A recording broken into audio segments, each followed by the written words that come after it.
come up here. Let's get started with our first of two briefings. We have a quorum, and we have a new member to the committee. And we're going to welcome Senator Attar. Give her a big round of applause. We're again at full strength, finally. And so we're going to start. What is that? Yes, yes. Okay, well, we're going to start. We're going to get our fiscal briefing from David Romans, and I know you've got a slide presentation for it, so I'll just yield to you. And who do you have with you today? I'm joined by Kate Hayward from our staff, who's going to make sure we're on the right slide. Perfect. Jump around if you have questions. So. Okay, well, the floor is yours, and then we'll take questions when you're done, okay? Thank you, Mr. Chairman. We're going to go through the first part of our fiscal briefing, which we call a quick look, hit the highlights, and then if you have time, happy to answer whatever questions. Is everybody, you've got this fiscal brief? Okay, good. Yeah, there's lots of information in it. I'm going to, I will as we get there, yes. All right, so actually, I'm starting on page let me just modify. Instead of waiting till the end, I think what might work is as you're going through, if folks have some questions, I think it might be easier when you're in a section, then you say something, then if I see some lights come on, we'll just take the questions then, okay? Sounds good, Mr. Okay, go on. All right, on page one, top of the page just shows the budget growth. Overall, the budget is $67.3 billion, grows almost $800 million or about 1.2%. The state general fund is at $27 billion in fiscal 26, about $274 million less than the current year under the governor's proposal. It's a 1% decrease. Some key points about this budget. On a cash basis, it is balanced. It has $106 million general fund surplus at the end of fiscal 26. It has over $2 billion in the rainy day fund, so about 8% of general fund revenues in the rainy day fund, which exceeds the Spending Affordability Committee goal of 7.5%. Where they fell short of the spending affordability goals is on structural budget balance, so ongoing revenues versus ongoing spending. The SAC goal was to be in balance on structural. The budget is out of balance by $186 million from a structural standpoint. So what that means is if the General Assembly wants to meet the SAC goal, you need to take additional cuts and/or revenues of $186 million. I will say only once in the 40-plus years you've had a spending affordability committee process have you not complied with the primary spending goal. So more likely than not, you will attempt to meet this goal. The key component of the governor's budget plan is the Budget Reconciliation and Financing Act, which I highlight the major elements on page 2. Overall, the act has about $3 billion of actions. It is not all of the budget actions. There are other things the governor can just do in the budget bill, but it's all the actions that require a statutory change to implement. The first grouping on that page, you can see, is about $1.3 billion of revenue adjustments. The single largest item being almost $700 million of personal income tax reform, as the governor calls it. I will talk more about the details of that in a few pages. Second item there, $272 million. The state has what we call a revenue volatility cap. So a number of years back, we became concerned that we were very reliant on capital gains and other revenues that can fluctuate greatly from year to year. So when our capital gains and other non-withholding income tax revenues are above the 10-year average in the revenue estimate, we actually set aside a little bit of that money, and it's not available to spend. It's just sort of removed from the revenue estimate as a sort of hedge against the capital gains being overly reliant to it. The governor's proposing to eliminate that cap and have all that money available to spend this year, which frees up $272 million. The third thing I'll mention under revenues is in addition to the personal income tax reform, there's a 4-year capital gains surcharge equal to 1% of your capital gains income that the governor is proposing. Under transfers to the general fund, there's about $634 million of actions. The single largest item is the local income tax reserve fund, taking $230 million. That gets repaid over a 10-year period beginning in fiscal 29. Perhaps of interest to this committee, the Strategic Energy Investment Fund, alternative compliance payments, is $150 million being transferred from that fund balance to the general fund. Under spending reductions, they total over $1 billion in the Budget Reconciliation Act. The single largest cut is just putting less money into the rainy day fund, a $420 million reduction. Again, you still would have $2 billion in the fund even with this cut. The next biggest spending reduction relates to the Medicaid hospital assessment. So the state has, for a number of years, had an assessment on hospital charges. Most of it is passed through to the payers. A small amount is absorbed by the hospital industry. The governor is proposing on an annual basis to increase this by $100 million, and that is a permanent change to statute as he's proposing it. So the assessment would be almost $400 million a year starting in fiscal 26. Something you likely will hear about from your local governments is there's a cost shift to local governments related to teachers' retirement costs. Current law, the local governments are responsible for the normal cost of a pension, which is the contribution for all the people working in all the teachers working that year for their what that 1 year of service will cost the retirement system in the future. And then the state picks up what's considered the unfunded liability. You get an unfunded liability as an example when your investment returns for the pension system come up short of the goal. The state picks up any unfunded liability under the current system. What the governor is proposing is for fiscal 26 that the locals will pay half of the unfunded liability growth. So the unfunded liability amount grows by about 180 million. He's saying the school systems, well, the local governments on behalf of the school systems will pick up about 93 million, and the state will pay the other 93 million of growth. And this is a permanent change. So in another year, again, you'd see the locals pay the normal cost plus the 93 million, and that just permanently is an additional 93 million of local cost. There's a lot of other reductions on the list.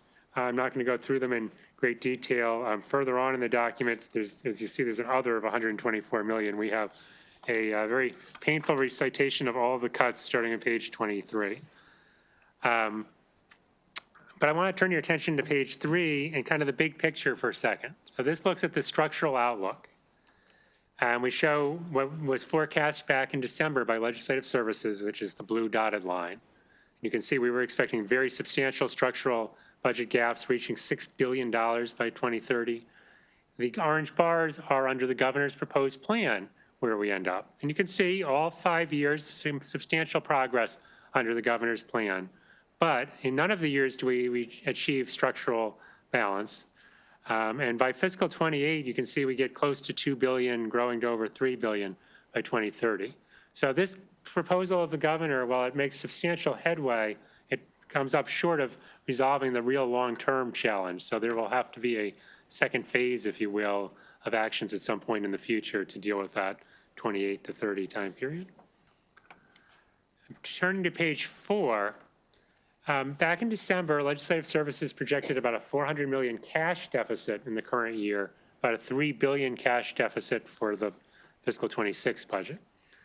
And what we show in the pie chart is how did the governor resolve that combined deficit over the 2 years. And it's about 40% is spending reductions, about 40% is revenues, and about 20% is transfers from various funds.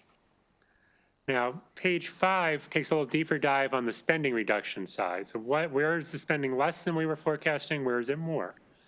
The biggest area of spending reduction was the Budget Reconciliation and Financing Act proposals of over $1 billion. Then there's some fund swaps where we're able to use special funds and other federal funds in place of general funds. And then there are 3 policy areas that I think are of interest because there's some cost containment going on.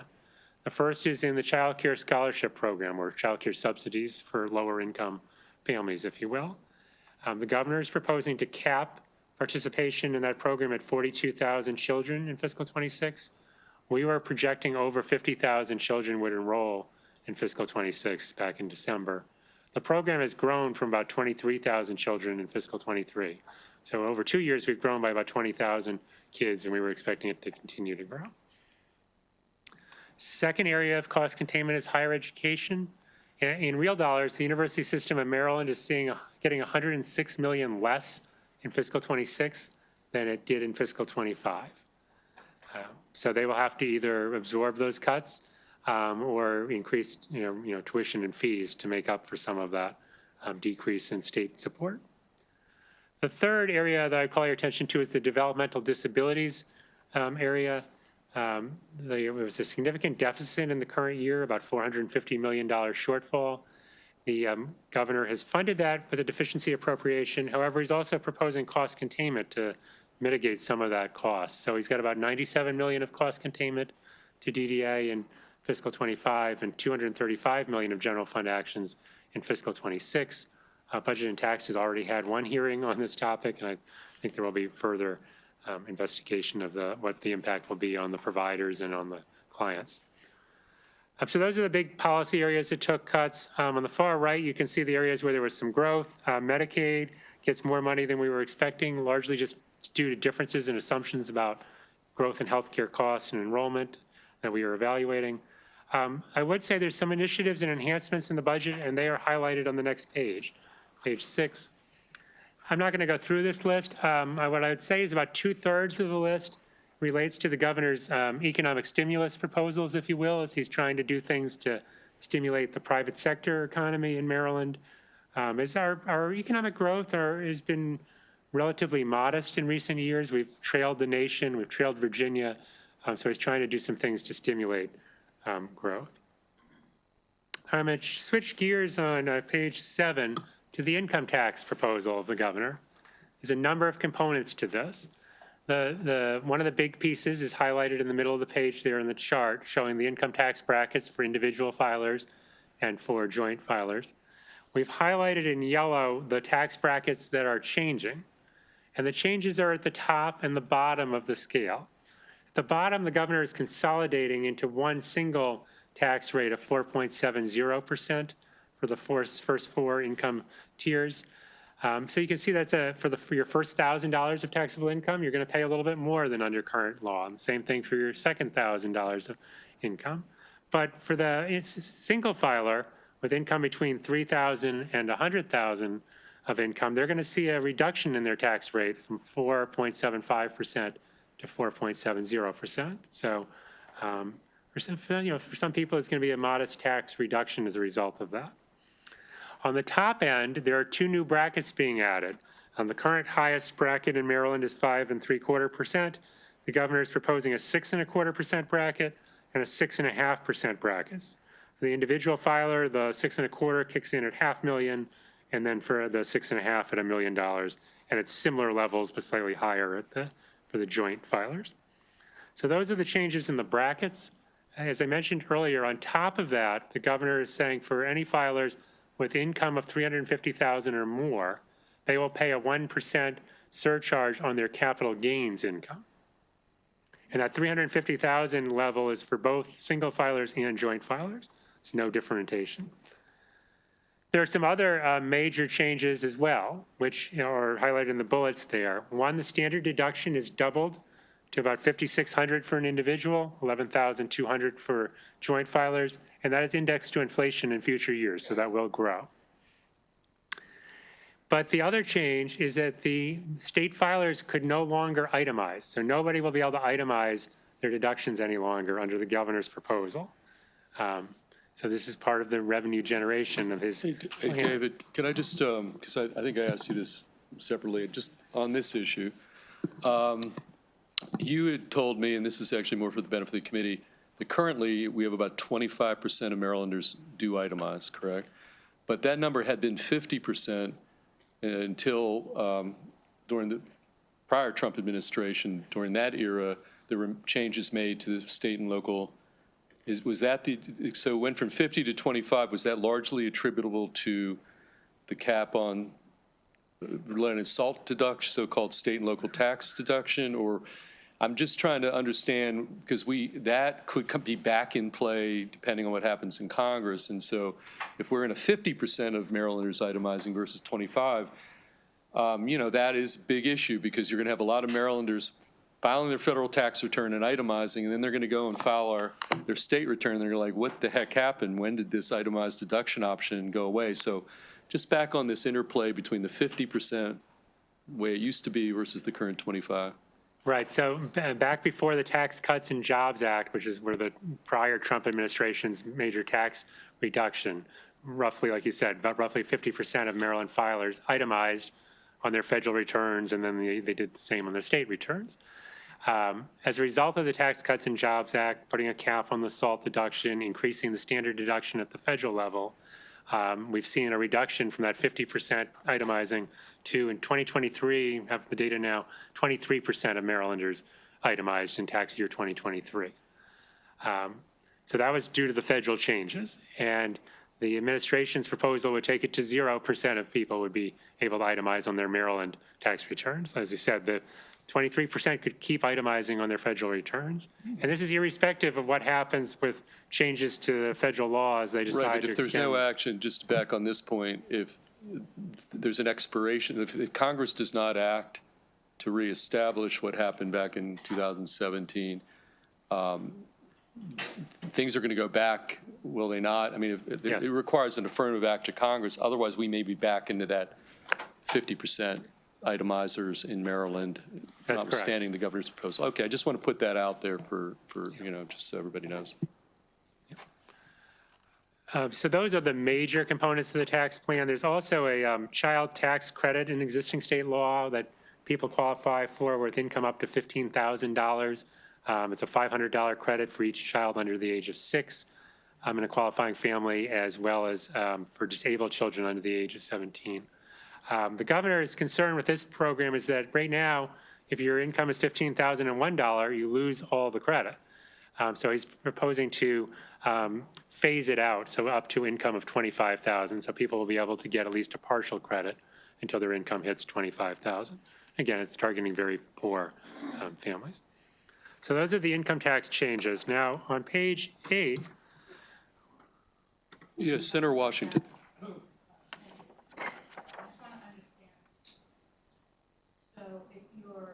15,000, you would get the maximum amount, and then would it be it's an incremental amount as you hit 25,000? Yes, every $1,000 your income is above the 15,000, your credit goes down by $50. So it would go down from 500 to 450 if you had one child.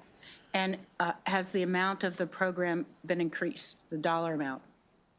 No, the initial prior? eligibility remains the same at 15,000. No, sorry. The dollar amount appropriated by the governor for the program, has that amount increased? It comes off of our revenues, so they're assuming it's part of our total revenue package accounts for the increased tax credits that we paid. Can I just ask the question differently? Sure. Sorry. So if the governor hadn't made the action, if there was no change, Yep.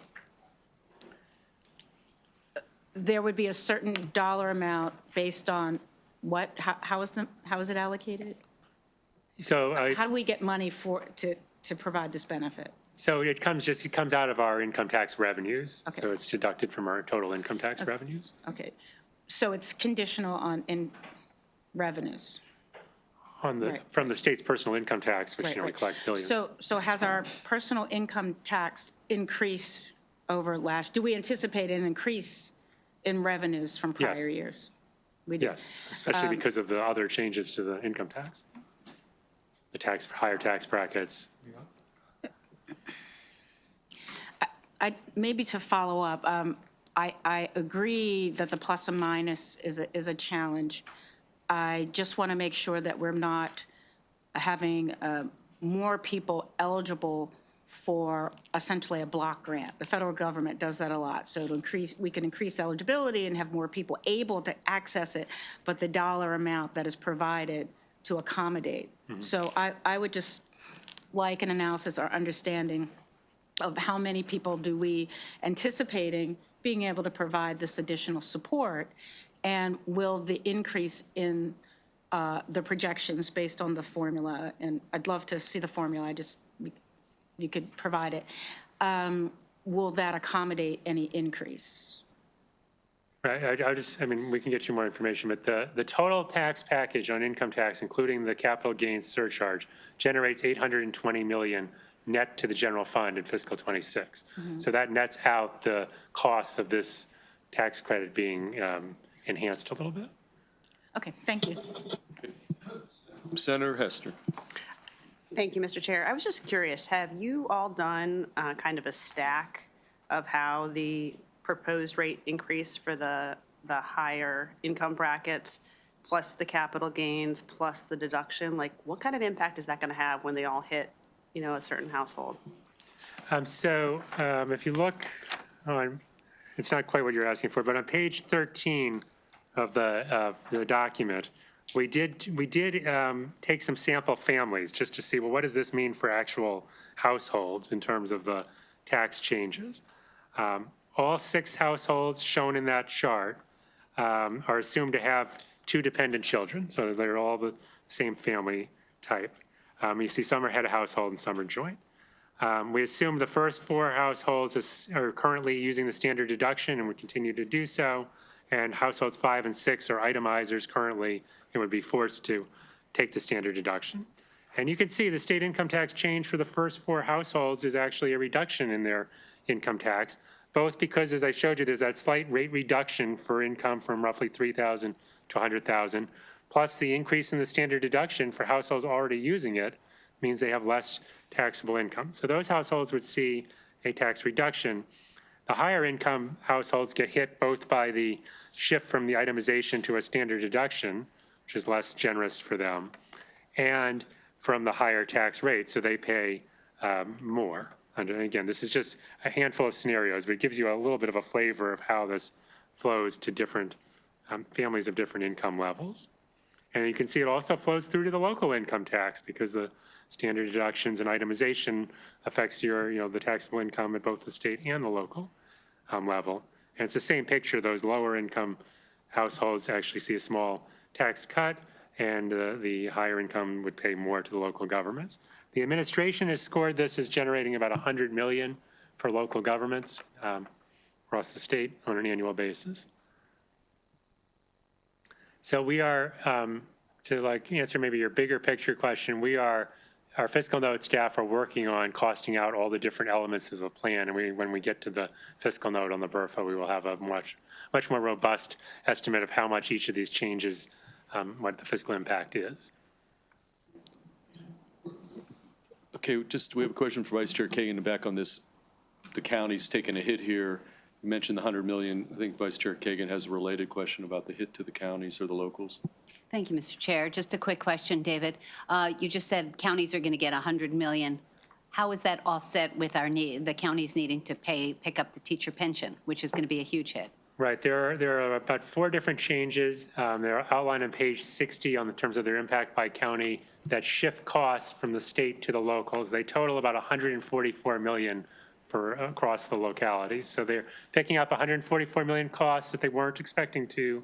They're going to get roughly $100 million of additional revenue that they weren't expecting. So it's one thing to look at the big total numbers, but sometimes we prioritize by size or deprioritize by wealth or by, so I assume when we're going to get to those charts to get an idea of which counties are going to be hardest hit? Yeah, so like I said, page 60, I wasn't going to present this, but just since there's interest, see, if you look at page 60, it shows the different components that are costs that are actually being shifted to local governments.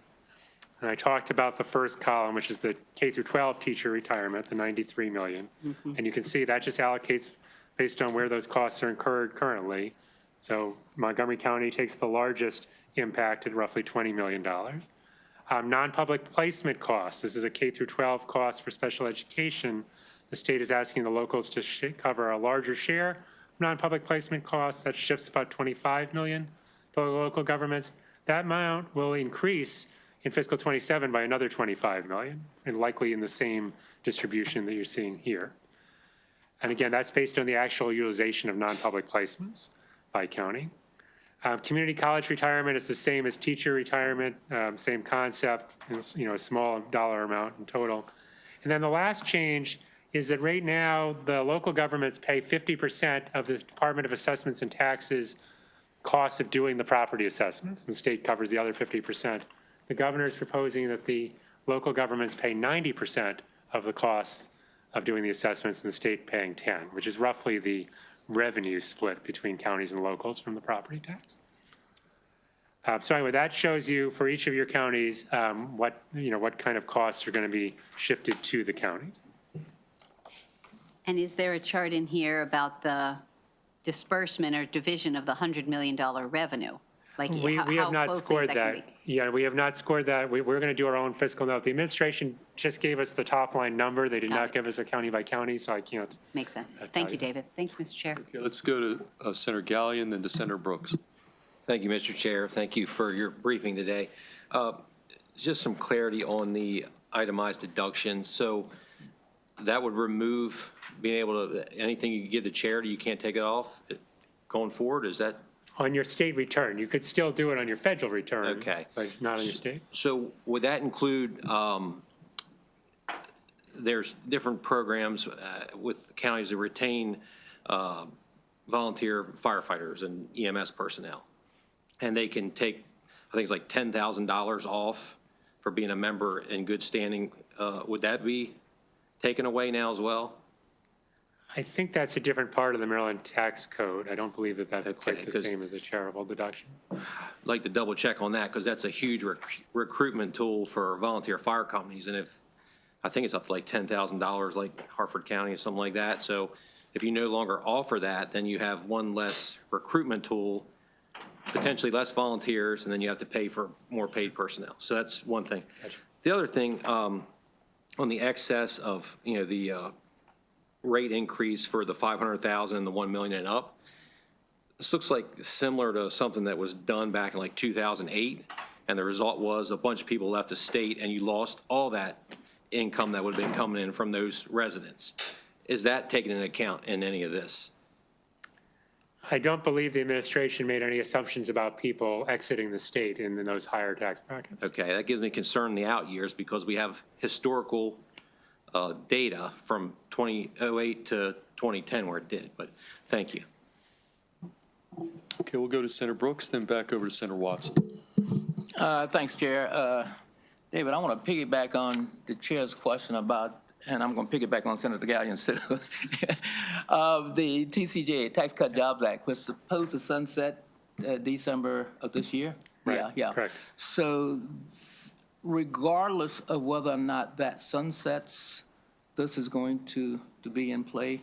Correct. It is, okay, yeah. All right, that's good. And what Senator Gallion was saying, oftentimes we're influenced by giving based on the fact that we can't get a write-off for it, So that probably will have some impact on the amount some folks contribute to exempt organizations. It could. Like I said, if Yeah. you're itemizing on the federal returns, you still would be able to do so. So you still get the tax benefit on your federal returns to some extent from that. So I don't know how much the state return alone influences that decision. Right, okay. All right, thanks. Before we Chair. go to Senator Watson, just I'm hung up on this one. Have we looked at the rest of the nation, okay? How many states allow, of course, we can't control the federal, absolutely do not allow any kind of itemized deduction. Of course, it's still going to be allowed at the federal level, but then are we an outlier in the nation on this front, or are there a group of states that actually do not allow any itemized deductions that's permitted at the I federal level? believe a fair number of states have a flat income tax, like whatever your income is, you pay the same percent. I don't think that, but we'll get you a list by Okay. state, but I think there are others who do not. Okay, Senator Watson, you're up next.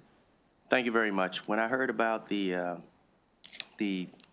state going to standardized deduction, I was concerned about our colleges and universities who rely on their endowments. I recall that there was 2019 an HBCU tax credit, I think, that expired the end of 2023. Has that been extended? I don't know the answer. I can look into that. Okay. And if it has been extended, you can look into that for me, but the prior one only allocated $60,000 per school, so it was a max of $240,000, first come, first serve. And what I'm trying to grapple with, not just HBCUs, but all of our nonprofits, even though we say, what did you say, like 26 to 27% of taxpayers itemize at state level? About 23%. 23% of that, if we were to impose this, what would be the impact of giving to our philanthropic organizations? Some folks say, well, it wouldn't matter at all because the amount that they give would be covered by the standard deduction. But those at the end of the year who make the big deductions, those that I know fund our senior facilities, some that fund our our schools and some of our local churches and those kind of things. I need to get a sense of what that potential impact could be. I have a meeting scheduled for next week with all of my faith-based organizations, 80 churches, to see what impact that would be, but I want to articulate the right message. So the reason I bring this up, is it your opinion that this would not impact their philanthropic giving? I am not prepared to speak to how people are going to respond to this. As I said, I mean, you still get the tax break at the federal level return. So it's not like you don't get any benefit on your taxes from your giving. So I don't know how much the state alone changing its policy will impact that. I mean, clearly there's the potential for some impact, but I don't think we have any real sense of how significant that would be. And statewide totally, because you're putting this new policy in place, how much revenue would that bring to the state? So we haven't scored the individual, that particular proposal. The total tax plan changes generate $820 million in fiscal '26. 120 million by going to standardized 820 deduction. million. But I don't have said it by 800? 820 for the total plan. The brackets and the itemization are the two drivers of that increase. Okay. I suspect that the itemization change is, when we score it, is going to be the biggest component of the revenue, followed by the tax bracket. And my last question is, tell me again specifically, what is the impact to the blueprint? And I'm sorry if I missed it. I had another meeting. Yeah, so I hadn't actually gotten to that part of Oh, the you haven't? presentation Okay, yet. that's fine. That's fine. I'll wait. Thank you very much. Okay, Senator Augustine's yielding, and so David, back to you to move forward and again, eventually maybe get to that blueprint stuff. Yes, sir. Page 8 just looks at the total revenue and fee proposals, the first 2/3 of that chart that the governor is proposing, and it color codes where the money goes. So the black numbers go to the general fund. The blue numbers go to the blueprint fund.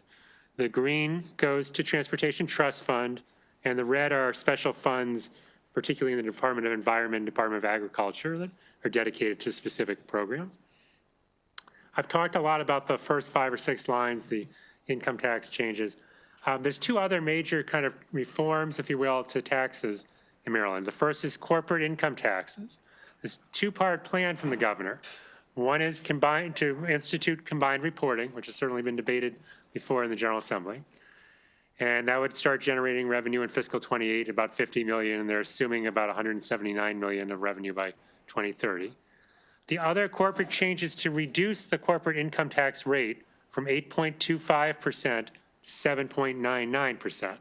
And you can see that reduces revenues by about $33 million in fiscal '28, $71 million in 2030. That reduction is phased in over 2 years. So that's why you see the revenue impact almost double from '28 to '29. So it goes from 8.25% to like 8.12% to 7.99%. The other area that's sort of a flip is the death taxes, which is a couple of lines down. The governor is proposing to eliminate the state's inheritance tax, but he wants to make this impact cost neutral. So there also proposes lowering the state tax exemption from exempting estates of up to $5 million to only exempting states valued at up to $2 million. Again, that's in theory that, according to his scoring, is going to be cost neutral. We are working on our fiscal estimate. I would just, to give you a sense, the inheritance tax generates about $100 million a year for the state. So that's presumably what they think the impact of the lower estate tax exemption will be. In transportation, there's 2 major changes. One is a new fee, a 75-cent fee per delivery or per order. So just to be clear, if you order from Amazon, you order 5 things, and they send you 5 boxes for that order, you'll pay the fee once. You'll pay one 75-cent fee because you had it was per order, not per box that they send you. The fee only applies to purchases that you make that have something that is subject to the sales tax. So if you're getting groceries delivered and it's all food, which is not subject to the sales tax, you would not pay the 75-cent fee. However, if that order has one thing from the grocery store that is taxable, then you would pay the 75-cent fee. So that's the concept of how that would work. It is indexed to inflation in subsequent years, so it would grow above the 75 cents. It's estimated to achieve about $225 million of revenue for the Transportation Trust Fund. The other big change that generates $140 million for the trust fund is the vehicle trade-in allowance. Right now, you can get the vehicle trade-in allowance for any purchase that you make that you also have a trade-in. This would cap it at only for purchases that are valued at $15,000 or less. So it's only going to be used cars and only lower cost used cars that you could get a trade-in allowance for. Generates quite a bit of money, as you see. So those are the major tax and fee changes on that page. On page 9, in the bullets, turn to, at the top, to K through 12 education. Education aid grows by about $551 million in the fiscal 26 budget. It's about a 6% increase going to the local school systems. There are, in the second big bullet, though, some cost containment, if you will, to the Blueprint Fund, some starting in fiscal 26 and some starting in subsequent years. There's 3 major components. The first is the behavioral health element of the Blueprint plan, which is called the Consortium on Coordinated Community Supports. Statute would send $130 million a year to this program. The governor is proposing to cap it at the level of funding it received in the current year of $40 million, and that's a permanent change. Second item is beginning in fiscal 26, the foundation amount increases for a few years to phase in more collaborative time for teachers. So it's giving more money to school systems so they can hire more teachers. The governor is saying, let's not do that. Let's delay that for 4 years. So starting in 2030 rather than 2026. It saves about $124 million in fiscal 26. It saves about $900 million in fiscal 29. The other major cost containment saving is related to the concentration of poverty program, which, as I think this committee knows, sends the money to the schools with high percentages of the students in poverty. The governor is fully funding that in fiscal 26's budget. What he's proposing to do, though, is for 27 and 28, have a pause on growth in the program. So if your school is getting concentration of poverty dollars, they won't drop, but they won't grow as they would under current law for those 2 years. And then they'll start growing again starting in fiscal 29. That saves about $70 million in fiscal 27 and about $193 million in fiscal 2028. So those are the 3 kind of key pieces of kind of reducing, at least in the near term, Blueprint costs. If you, I'm going to skip ahead just for a minute to page 12, which shows the Blueprint outlook under the governor's plan. So the bars, when you add them up each year, are the costs of implementing the Blueprint for that year. And then the different colors show you how we pay for that. So the blue part is the Blueprint revenues that are ongoing revenues into that fund, how much that covers each year. The green is the fund balance in the Blueprint fund that's available to cover the costs. So through fiscal 27, with the governor's proposal, the Blueprint fund can cover all of the implementation costs. In fiscal 28, though, the Blueprint fund uses up all of its fund balance and cannot cover all of the implementation costs, and you'll start needing to use general funds, the yellow bars, in 28, 29, and 30. So the governor's proposal sort of extends the life of the Blueprint fund a little bit, but still leaves significant costs that would, under current law, would have to go to the general fund starting in fiscal 28. And that is a big component of that structural budget challenge that I showed you for fiscal 28 through 30. I'm going to go back. Let's go to page 10, actually. Excuse me. Just one thing I wanted to point out, actually, on page 10. The third bullet relates to employee salary increases. The budget has $180 million for state employee salary increases. That includes a 1% cost of living increase and the regular employee increments or merit increases, if you will. There's some other facts about the budget and the capital budget there. I'm not going to go through them right now. The last page I want to talk about is page 11, which kind of hits the major fiscal issues for the session. Obviously, the long-term sustainability of the budget is an issue, as well as the actions for fiscal 26. A second big issue is that structural budget outlook I showed you makes no assumptions about federal actions coming from the new administration and new Congress. So if there were substantial federal workforce cutbacks, that would obviously impact Maryland, because we have a lot of federal workers, could impact states' income tax revenues, among other revenues. So that's a risk to the forecast that isn't built into the, any of the forecast. The other risk is that the Congress cuts federal aid to state governments and local governments too.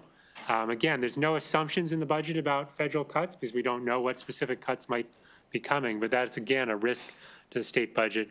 I would particularly highlight in the Medicaid program, if there were to be a change in the federal match rate, or they went to a block grant for Medicaid, which has been talked about before, that could have ramifications for the state where we would have to backfill with state dollars for the lost federal money, or would have to restructure our Medicaid program to make it less expensive.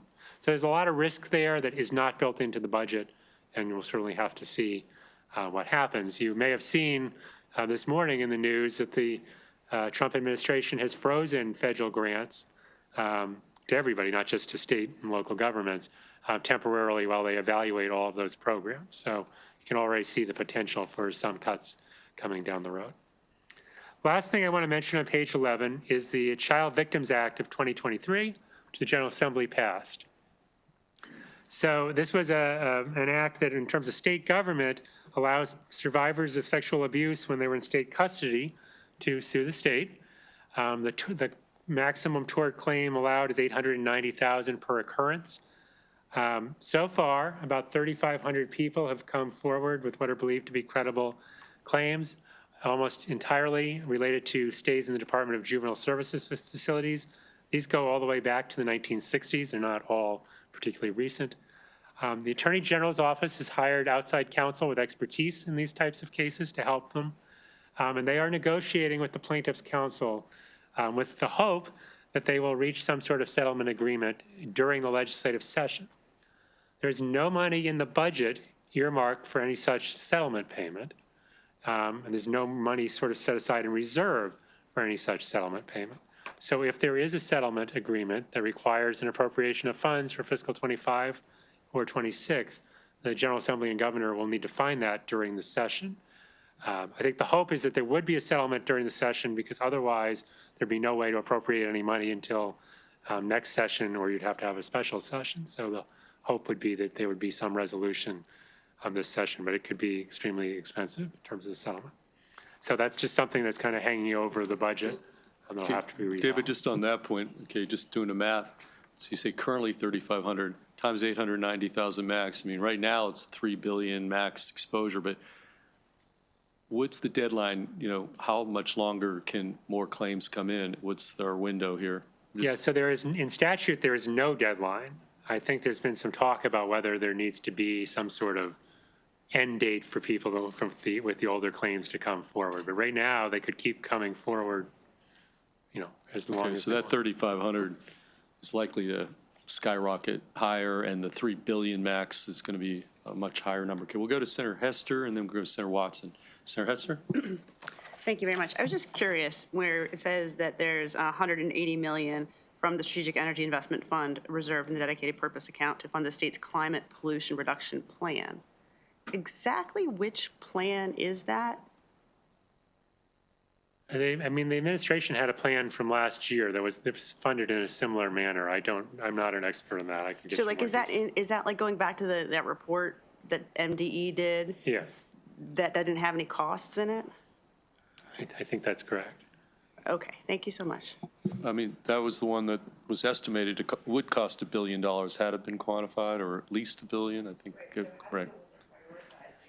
Okay, we'll have Secretary McElwain in here, I think, to have to answer that one. But we're going to go to Senator Watson. Thanks. Quick question about the Child Victim Act of 2023 in Maryland. In my read of this, it allows survivors of child sexual abuse to sue state and private institutions that fail to protect them.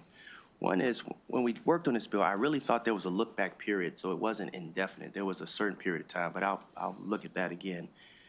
But the dollar value that you articulated, is that just those who are suing the state, or is it those who are suing the state and the private institutions? Because when we discussed this, there was a big to do about lawsuits coming against the Archdiocese, the Catholics, of what happened. And I'm surprised to just see the state having this big budget piece. Is this just the state, or was there some allocated towards, the churches? No, I mean, the churches have to figure out how to pay for that themselves. This is the state's cost, because these were all 3,500 of these cases were people who were in the state's custody in a juvenile facility in the last 60 years. I got it. Juvenile facility. Okay. Thank Okay. you. I got it. Any additional questions for David Romans? Okay, Vice Chair Kagan, maybe you have the last word because we have another briefing we want to Yep. get to here. David, I'm asking this on purpose publicly because I've asked you this privately. I'd like to know how long you have been working in the Maryland's Department of Legislative Services, and as we watch the beginning of a brain drain at the federal level, I just think having tenured employees with expertise like yours is invaluable. And you have been with us for how many years now? I've been with Legislative Services for about 25 years. 25 years, and we are grateful. Thank you for your time and your commitment. Thank you, Mr. Chair. Okay, any additional questions? Seeing none, that concludes the briefing, the fiscal briefing for today. Thank you, David, for coming in. Okay, we have to break for technical reasons for 3 minutes before we transition from fiscal outlook to the Chesapeake Bay